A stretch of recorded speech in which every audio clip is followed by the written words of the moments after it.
It was about in October 2021. I don't exactly know what happened or what I did to cause my injury or like my minor tweak. I know I remember hurting my Achilles when I demoed a tire flip. So I remember doing that. I was completely cold. I didn't warm up. I picked the tire up, flicked it up, and as my foot bent, I felt a little pinch. Okay, so at that point, that was kind of maybe one cause of my pain. Second cause of my pain, I think, was we had started to run a lot more. I was training for a half marathon. So so I don't know if it's the tire flip, but that is one point that I think might have caused some pain. We had started running in, I think, June-ish, 2021. And we were doing a lot of running. For me, a lot of running. It was about 3 times a week, Tuesday, Thursday, Sundays. And I think the volume of the running had caused, I don't know, an irritation, I think bursitis, either in the heel or just like Achilles tendon pain. It wasn't calf pain. It wasn't like where the calf attaches to the Achilles, but I think it was where the Achilles attaches to the back of the heel. And I don't know if it was bursitis or some sort of irritation or a strain. I don't think it was torn, but I'm kind of attributing my pain for that to the volume of running and that one cold tire flip demo. Now this pissed me off because, so this was October, and this is where the pain really kind of started happening. And really the pain wasn't so much in the action of the run when I was running or moving or lifting or squatting or anything, but it was just when my heel was in an improper pair of shoes here, and if it wasn't in there properly, my heel there would be some rubbing in there. So there'd be some friction in there and it would bother me, which led me to believe that it was bursitis. So bursitis is when there's a pocket so the heel is like this ball, and the Achilles tendon comes down and wraps around it. And right underneath where it wraps around the bone, there's a pocket of fluid that started building up. That's what bursitis is. And that led me to believe that was the problem when I wore improper shoes, or even just like when I started running. It would kind of go away as I went, and I'm very, very particular with shoes. Maybe because of that, I'm not sure. But it was like that rubbing in here. So when I buy shoes now, there has to be some sort of padding in there, but it has to seal nice. It can't be too low, and it can't be too thin. So I'm particular about that with shoes. Now this video is for those who have pain in the heel and in the Achilles, I've cured myself. So this video is going to show you what you need to do to cure yourself. Okay, from that pain, the bursitis, the strain, or whatever it is in the back of my heel or up in the Achilles. When this first developed, I was doing like topical creams. So I had put on like Tiger Balm. I had put on A535. I had gotten all these types of like heat creams or like numbing creams or those hot cold creams. I tried everything. I even have one of those magic bags. So what I ended up doing was I would heat it up. I would put it down on my mattress and I would go to bed and I'd put my heel down on the heat bag. And I did that for weeks. No change. I'm not a big fan of ice either, but desperate times call for desperate measures. So what I ended up doing was, for about 3 to 4 weeks, every single day, I made myself an ice bag, just full of ice cubes, a thin towel, wrap that up. And again, I would sit on the couch and rest my heel right, and the kind of source of pain right on the ice. That you'd think it would numb it or something like that, but no, neither heat nor ice did anything for a few months, which really pissed me off, because we're going into like November. Our run is coming up in January. Like the pain, like it wasn't overly painful, but you know what it's like to be uncomfortable when you're doing something. No one wants to be like that. I want to be able to put on a nice pair of shoes. I want to be able to like do a proper warm up or whatever you need to do, and then just go run and be comfortable and have fun and be able to push yourself without stepping funny or worrying if that route over there is going to like cause an upset in the pain. So heat out, ice out. I dug a little deeper. So I follow a few physiotherapists on Instagram, and I don't know exactly who showed me these things, but it's a combo of exercises that I gave a try.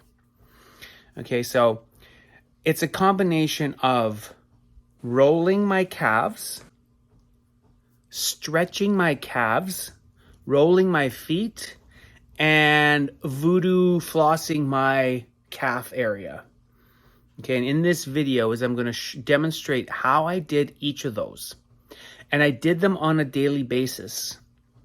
Right, so if you do not have a foam roller, either get one or get like a bottle that's like maybe 5 inches in diameter, a bottle or a canister or something like that. And you'll see what I do to roll out my calves. So I start nice and slow. I work from the external part of the joint towards the internal part of my body. So I start from my ankles, work towards my knee with pressure.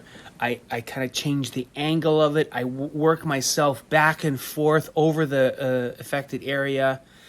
This is kind of like just kneading the muscles like a simple self massage. And this foam roller, nice and dense, nice and hard. There's no give in it. Do the whole kind of from the front to the back to the sides of the muscles. And this is just my calves. So this is what I focused on.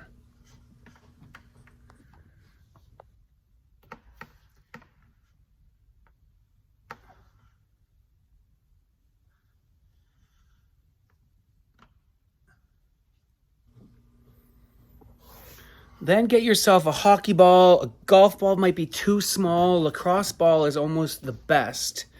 It's dense. It's just the right size, and it has the kind of grippiness on it that you can grab it with your foot skin, and you just roll back and forth, side to side, all along the tissue. If you can give yourself a self foot massage, do that. I find that, with your thumbs, you can only go so deep. Here, you can put your whole body weight into the bottom of the foot and really work the foot muscular tissue. And this will help both, because it's ideally you want to work above the area of pain and below the area of pain. So I found that is the best with a ball like this.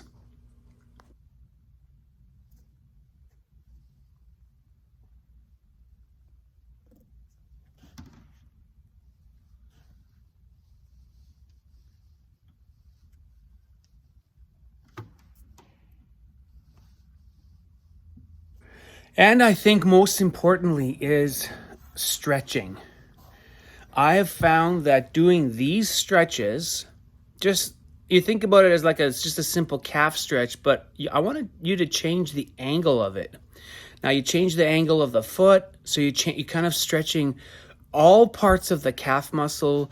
Throw that knee down in there to give it a little bit extra flex in there, and it's got to be just continuous.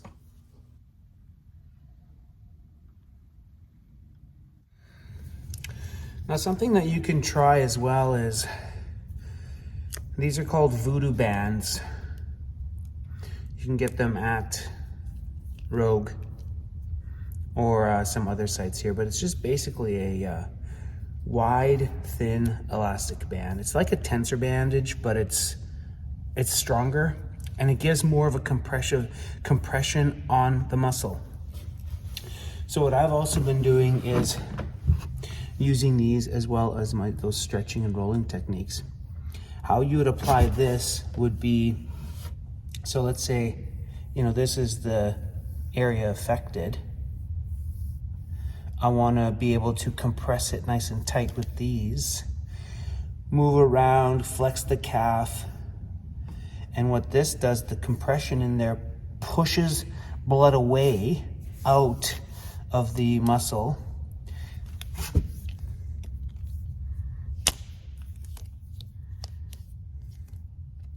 So you give it kind of like a medium wrap overlapping. Then you tighten it and pull it around. Then now it's tight in there. It's tight in there. Right, you can like walk around, you can squish it, you can move, you can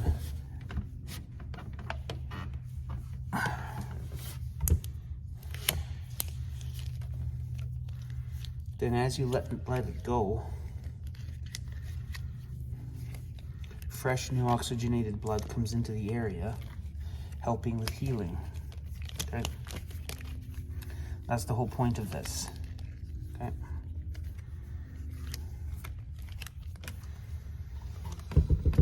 now you can kind of feel that new blood has flown into the area.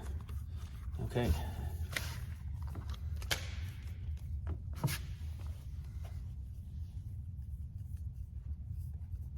roll this back up. So you got it from Rogue Mobility WOD. It's part of their mobility section on their website. I'll post a link below. And then you try it again higher up. Okay. Overlap, get it caught. About 50% stretch onto the calf muscle. Now we want to pull it nice and tight. Like, it's really tight. It should feel, there should be some pain, but not like a tremendous amount that you're like choking out the blood flow. But the point of that is to just get some compression on the muscle. You flex it, you move around for about 30 seconds to about a minute, whatever you can kind of handle.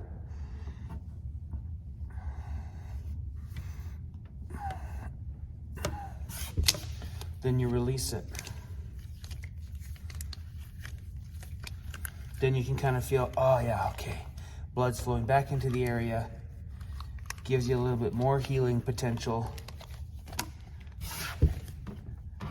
Stretch it, feel it, roll it, rub it, all that kind of stuff. Use that. Now, as far as like a protocol of how much you should do, I would say the stretching should be done daily. Stretching should be done maybe multiple times a day. The rolling, I think you might be able to get away with once a day if you're just kind of focused on it. I mean, everyone has some time. It only takes like 5 to 10 minutes to sit on the floor and roll out those calves. The ball can be kind of done every second or third day. And same with the voodoo banding. So the voodoo banding, voodoo flossing, that can be done also like when you do the ball. But the stretching and the rolling, I've found I did that daily. I did it multiple times a day. After a few weeks, I realized that there was no heel pain. And I was just like, dang. And my running volume had not changed. I continued running 3 times a week. Still, I think I don't know, 5, 10, 15 to 20 to 25 kilometers a week, which to some isn't a lot, but for me it is a lot. But I've continually done the running, but you got to keep up with the stretching. You got to keep up with the rolling on a daily basis. Do that. So I think my report, really when the injury started was October-ish. I think I still had I didn't really realize when I started doing the stretching protocol in kind of early-ish spring, late winter. And from there, it took maybe 2 months to really heal up. And by like May, I think the pain was completely gone. I was just like shocked. I was shocked. So I'm still running, but I'm still stretching and I'm still rolling. I'm not doing a lot of ball stuff and I'm not doing a lot of voodoo banded stuff, but the stretching and the rolling I continually do because I don't want it to come back. And I'm still running. So I would say start that, roll and stretch daily, and you'll feel better. Plus, be very mindful of how the back of the heel cup feels when you try the shoes, and especially when you are running, because if it's not tied up, there's going to be some friction in there, and that's not what we want. I hope this helps, guys. Give it a try. It should work.